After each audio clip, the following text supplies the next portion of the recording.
I included this next hand to give you a good example of a spot where check raise semi-bluffing the turn is our best option. This hand is from Rush PLO on full tilt, and there's no relevant reads on our opponent so far. Everything pre-flop is very standard.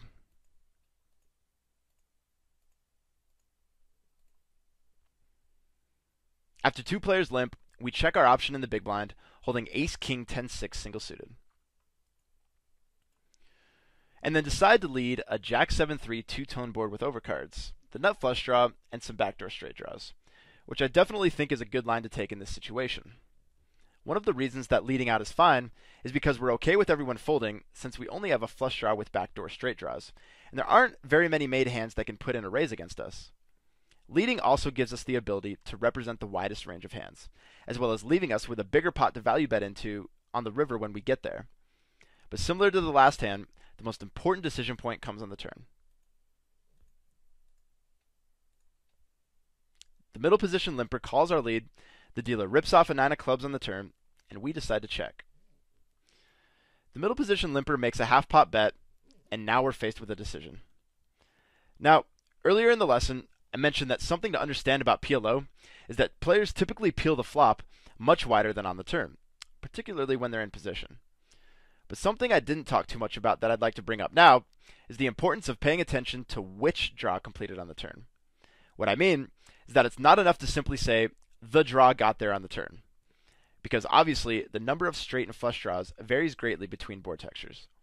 In this hand, for example, the 9 of clubs only completes one straight, 8-10-XX, but on a Jack-9X board, the 10 would complete many different straight draws.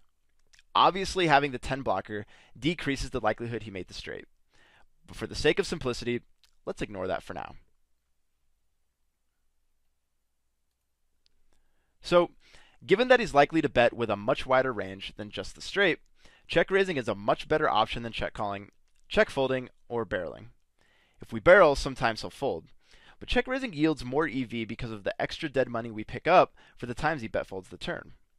Plus, it's not a big deal if he checks back anyway, because we can still value bet the best hand on the river when we get there, or we can lead as a bluff if we feel the urge.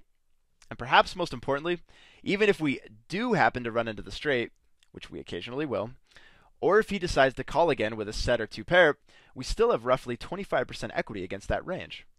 Remember, semi-bluffing is literally the fucking nuts in this game.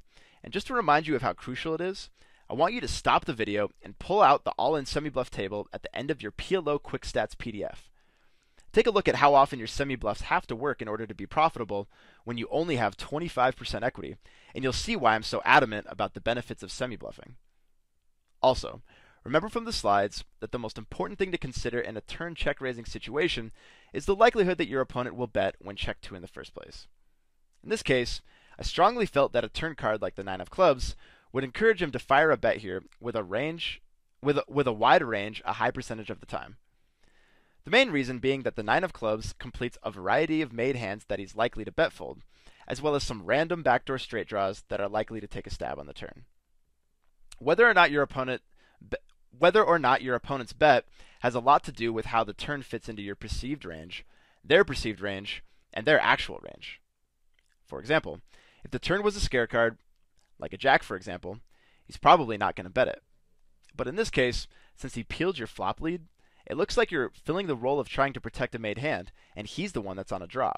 So it makes sense that he would take a stab and try to represent the straight, because if he checks back the turn, it's pretty much impossible to rep a made hand. One last thing that I want to bring to your attention is his bet sizing. The fact that he only bet half pot leaves a big clue to the strength of his hand. At the lower stakes, many players tend to bet bigger when they have strong hands because they want to protect against the multitude of draws that are available in PLO. So if you see weak bets from players, particularly on the wetter boards where straight and flush draws are possible, it's much more likely that they're betting with the intention of folding to a raise rather than betting to induce a bluff raise. Anyhow, since I know you guys are action junkies and want to see the results of the hand, I'll show you. He ended up having a flop set, but in true quick pro fashion, my turn semi-bluff fills on the river, and I get a full pot-sized value bet from my